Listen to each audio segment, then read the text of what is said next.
ये तस्वीरें पश्चिम बंगाल के आसनसोल की हैं, जहां लाउडस्पीकर को लेकर इन दिनों बवाल मचा है।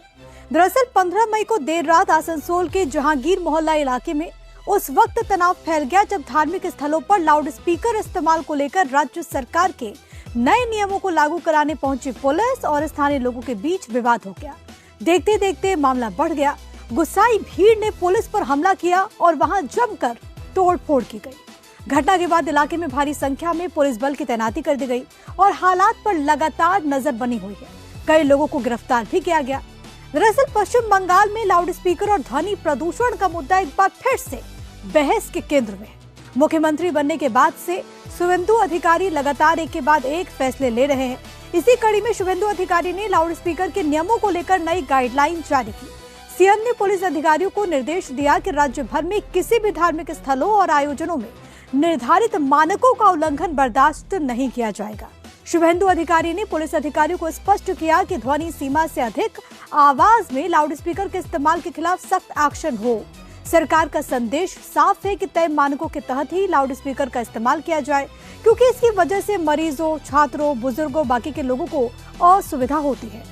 आसनसोल में लाउडस्पीकर पर मचे बवाल के बाद जब टाइम्स नाउ नवभारत की टीम वहां पहुंची तो देखिए वहां पर क्या दिखा और स्थानीय लोगों ने क्या बताया। आसनसोल के अंदर पुलिस चौकी के ऊपर ये पथराव हुआ है। ये आप ईंटें देख सकते हैं, इनसे पथराव किया गया है। वजह मैं आपको बताऊंगा। इससे पहले तस्वीर दिखा देता हूं किस तरीके से पुलिस चौकी को निशाना बनाया गया। जगह जगह आप पथराव के निशान देख सकते हैं। ये देखिए, बड़ी बड़ी ईंटों से पथराव किया गया चौकी के ऊपर। ये चारों तरफ पड़े हुए पत्थर देख सकते हैं, यहाँ ये देख सकते हैं, और सामने आप दीवार पर निशान देख सकते हैं किस तरीके से पथराव के निशान है। आप समझिए कि सरकार बदलने के बाद ये आदेश किया गया कि हाईकोर्ट के जो ऑर्डर हैं लाउड स्पीकर को लेकर वो लागू किए जाएंगे, यानी कि जितने भी धार्मिक स्थान हैं वहां परिसर से में ही आवाज लाउड स्पीकर की गूंजे, उससे ज्यादा ना जाए।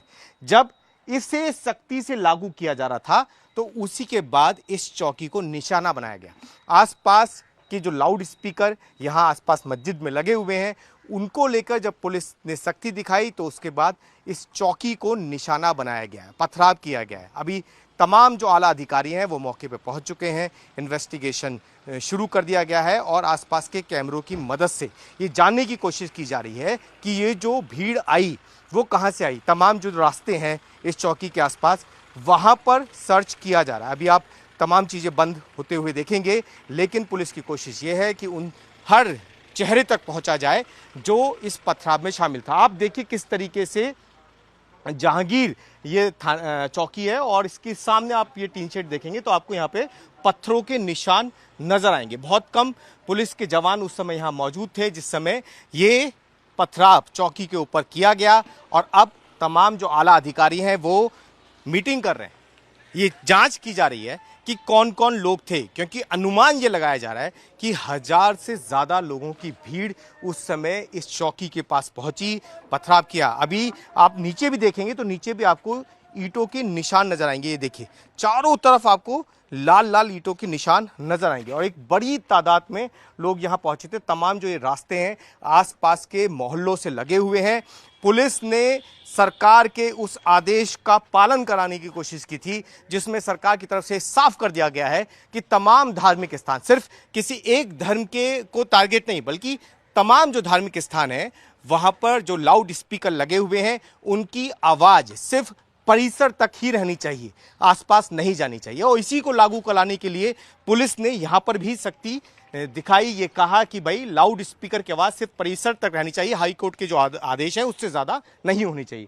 उसी के बाद हालात ये बने कि इस चौकी के ऊपर पथराव कर दिया गया। सामने आप तस्वीरें देख रहे हैं और अब पुलिस उन चेहरों की तलाश में लगी हुई है जिन्होंने इस चौकी के ऊपर हमला किया, पथराव किया, और उन लोगों तक पहुंचने के लिए आसपास के सीसीटीवी कैमरे, आसपास के लोगों की मदद ली जा रही है।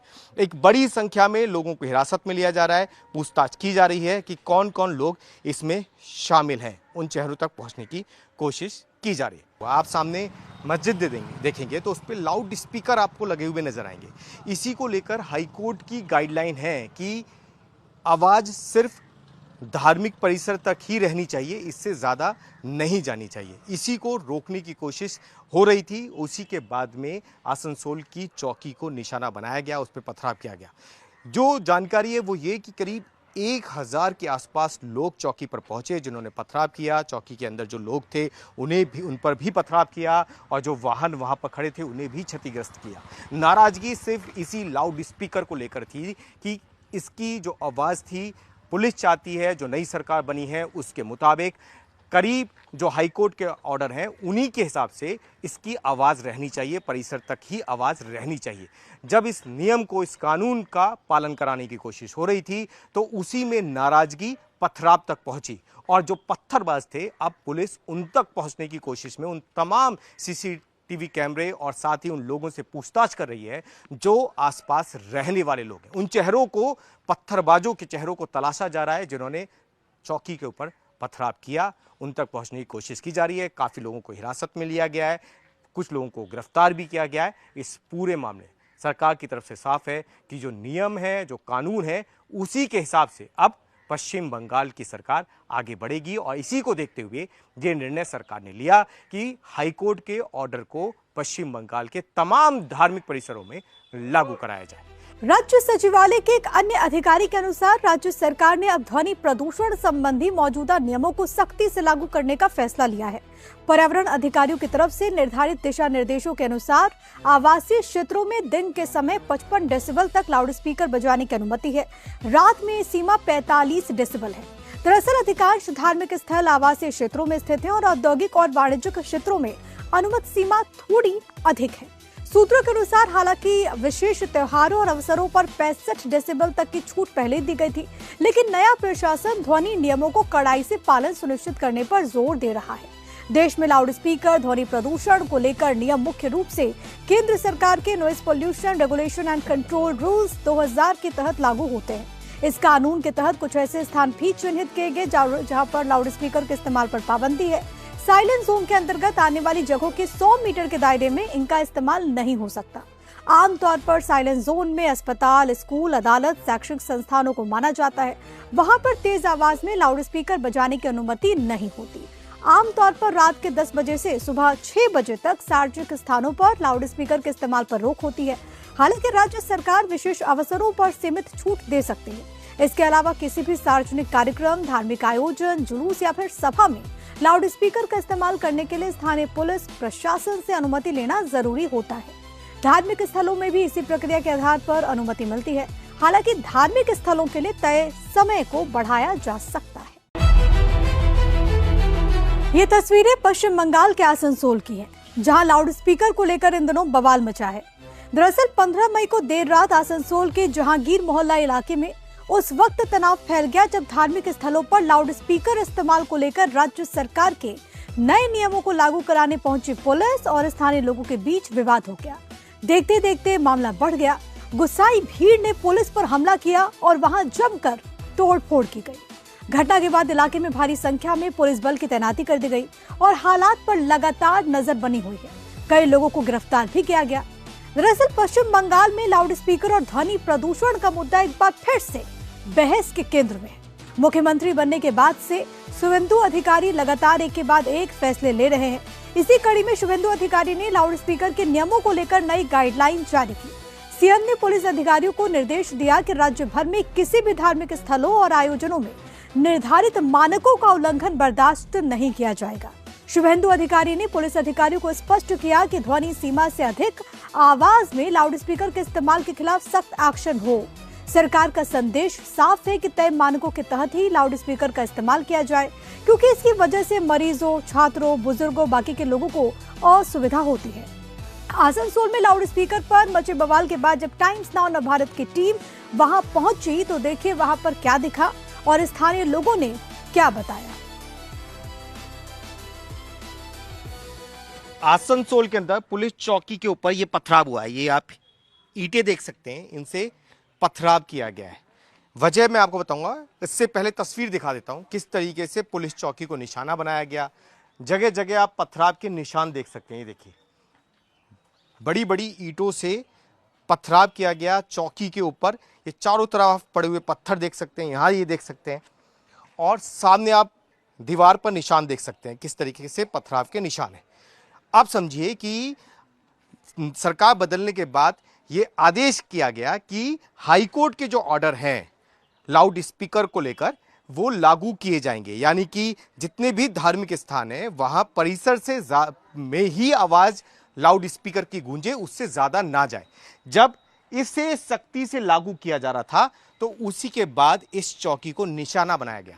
आसपास के जो लाउड स्पीकर यहां आसपास मस्जिद में लगे हुए हैं उनको लेकर जब पुलिस ने सख्ती दिखाई तो उसके बाद इस चौकी को निशाना बनाया गया है, पथराव किया गया है। अभी तमाम जो आला अधिकारी हैं वो मौके पर पहुंच चुके हैं, इन्वेस्टिगेशन शुरू कर दिया गया है और आसपास के कैमरों की मदद से ये जानने की कोशिश की जा रही है कि ये जो भीड़ आई वो कहां से आई। तमाम जो रास्ते हैं इस चौकी के आसपास वहां पर सर्च किया जा रहा है। अभी आप तमाम चीज़ें बंद होते हुए देखेंगे, लेकिन पुलिस की कोशिश ये है कि उन हर चेहरे तक पहुंचा जाए जो इस पथराव में शामिल था। आप देखिए किस तरीके से जहांगीर ये चौकी है और इसके सामने आप ये टीन शेड देखेंगे तो आपको यहाँ पे पत्थरों के निशान नजर आएंगे। बहुत कम पुलिस के जवान उस समय यहाँ मौजूद थे जिस समय ये पथराव चौकी के ऊपर किया गया और अब तमाम जो आला अधिकारी हैं वो मीटिंग कर रहे हैं। ये जांच की जा रही है कि कौन कौन लोग थे, क्योंकि अनुमान ये लगाया जा रहा है कि 1000 से ज़्यादा लोगों की भीड़ उस समय इस चौकी के पास पहुंची, पथराव किया। अभी आप नीचे भी देखेंगे तो नीचे भी आपको ईंटों के निशान नजर आएंगे। ये देखिए चारों तरफ आपको लाल लाल ईंटों के निशान नजर आएंगे और एक बड़ी तादाद में लोग यहाँ पहुंचे थे। तमाम जो ये रास्ते हैं आसपास के मोहल्लों से लगे हुए हैं। पुलिस ने सरकार के उस आदेश का पालन कराने की कोशिश की थी जिसमें सरकार की तरफ से साफ कर दिया गया है कि तमाम धार्मिक स्थान, सिर्फ किसी एक धर्म के को टारगेट नहीं बल्कि तमाम जो धार्मिक स्थान है वहां पर जो लाउड स्पीकर लगे हुए हैं उनकी आवाज सिर्फ परिसर तक ही रहनी चाहिए, आसपास नहीं जानी चाहिए। और इसी को लागू कराने के लिए पुलिस ने यहां पर भी सख्ती दिखाई, ये कहा कि भाई लाउड स्पीकर की आवाज सिर्फ परिसर तक रहनी चाहिए, हाई कोर्ट के जो आदेश है उससे ज्यादा नहीं होनी चाहिए। उसी के बाद हालात ये बने कि इस चौकी के ऊपर पथराव कर दिया गया। सामने आप तस्वीरें देख रहे हैं और अब पुलिस उन चेहरों की तलाश में लगी हुई है जिन्होंने इस चौकी के ऊपर हमला किया, पथराव किया और उन लोगों तक पहुंचने के लिए आसपास के सीसीटीवी कैमरे, आसपास के लोगों की मदद ली जा रही है। एक बड़ी संख्या में लोगों को हिरासत में लिया जा रहा है, पूछताछ की जा रही है कि कौन कौन लोग इसमें शामिल हैं। उन चेहरों तक पहुंचने की कोशिश की जा रही है। आप सामने मस्जिद देखेंगे तो उस पर लाउड स्पीकर आपको लगे हुए नजर आएंगे। इसी को लेकर हाईकोर्ट की गाइडलाइन है कि आवाज सिर्फ धार्मिक परिसर तक ही रहनी चाहिए, इससे ज़्यादा नहीं जानी चाहिए। इसी को रोकने की कोशिश हो रही थी। उसी के बाद में आसनसोल की चौकी को निशाना बनाया गया, उस पर पथराव किया गया। जो जानकारी है वो ये कि करीब 1000 के आसपास लोग चौकी पर पहुंचे जिन्होंने पथराव किया। चौकी के अंदर जो लोग थे उन पर भी पथराव किया और जो वाहन वहां पर खड़े थे उन्हें भी क्षतिग्रस्त किया। नाराजगी सिर्फ इसी लाउड स्पीकर को लेकर थी कि इसकी जो आवाज़ थी पुलिस चाहती है जो नई सरकार बनी है उसके मुताबिक करीब जो हाईकोर्ट के ऑर्डर हैं उन्हीं के हिसाब से इसकी आवाज़ रहनी चाहिए, परिसर तक ही आवाज़ रहनी चाहिए। जब इस नियम को, इस कानून का पालन कराने की कोशिश हो रही थी तो उसी में नाराजगी पथराव तक पहुंची और जो पत्थरबाज थे अब पुलिस उन तक पहुंचने की कोशिश में उन तमाम सीसीटीवी कैमरे और साथ ही उन लोगों से पूछताछ कर रही है जो आसपास रहने वाले लोग हैं। उन चेहरों को, पत्थरबाजों के चेहरों को तलाशा जा रहा है जिन्होंने चौकी के ऊपर पथराव किया, उन तक पहुंचने की कोशिश की जा रही है। काफ़ी लोगों को हिरासत में लिया गया है, कुछ लोगों को गिरफ्तार भी किया गया है। इस पूरे मामले सरकार की तरफ से साफ है कि जो नियम है, जो कानून है, उसी के हिसाब से अब पश्चिम बंगाल की सरकार आगे बढ़ेगी और इसी को देखते हुए ये निर्णय सरकार ने लिया कि हाईकोर्ट के ऑर्डर को पश्चिम बंगाल के तमाम धार्मिक परिसरों में लागू कराया जाए। राज्य सचिवालय के एक अन्य अधिकारी के अनुसार राज्य सरकार ने अब ध्वनि प्रदूषण संबंधी मौजूदा नियमों को सख्ती से लागू करने का फैसला लिया है। पर्यावरण अधिकारियों की तरफ से निर्धारित दिशा निर्देशों के अनुसार आवासीय क्षेत्रों में दिन के समय 55 डेसिबल तक लाउड स्पीकर बजाने की अनुमति है। रात में सीमा 45 डेसिबल है। दरअसल अधिकांश धार्मिक स्थल आवासीय क्षेत्रों में स्थित हैं और औद्योगिक और वाणिज्यिक क्षेत्रों में अनुमति सीमा थोड़ी अधिक है। सूत्रों के अनुसार हालांकि विशेष त्योहारों और अवसरों पर 65 डेसिबल तक की छूट पहले दी गई थी, लेकिन नया प्रशासन ध्वनि नियमों को कड़ाई से पालन सुनिश्चित करने पर जोर दे रहा है। देश में लाउड स्पीकर ध्वनि प्रदूषण को लेकर नियम मुख्य रूप से केंद्र सरकार के noise pollution regulation and control rules 2000 के तहत लागू होते हैं। इस कानून के तहत कुछ ऐसे स्थान भी चिन्हित किए गए जहां पर लाउड स्पीकर के इस्तेमाल पर पाबंदी है। साइलेंट जोन के अंतर्गत आने वाली जगहों के 100 मीटर के दायरे में इनका इस्तेमाल नहीं हो सकता। आमतौर पर साइलेंट जोन में अस्पताल, स्कूल, अदालत, शैक्षिक संस्थानों को माना जाता है। वहां पर तेज आवाज में लाउड स्पीकर बजाने की अनुमति नहीं होती। आमतौर पर रात के 10 बजे से सुबह 6 बजे तक सार्वजनिक स्थानों पर लाउड स्पीकर के इस्तेमाल पर रोक होती है। हालांकि राज्य सरकार विशेष अवसरों पर सीमित छूट दे सकती है। इसके अलावा किसी भी सार्वजनिक कार्यक्रम, धार्मिक आयोजन, जुलूस या फिर सभा में लाउड स्पीकर का इस्तेमाल करने के लिए स्थानीय पुलिस प्रशासन से अनुमति लेना जरूरी होता है। धार्मिक स्थलों में भी इसी प्रक्रिया के आधार पर अनुमति मिलती है। हालांकि धार्मिक स्थलों के लिए तय समय को बढ़ाया जा सकता है।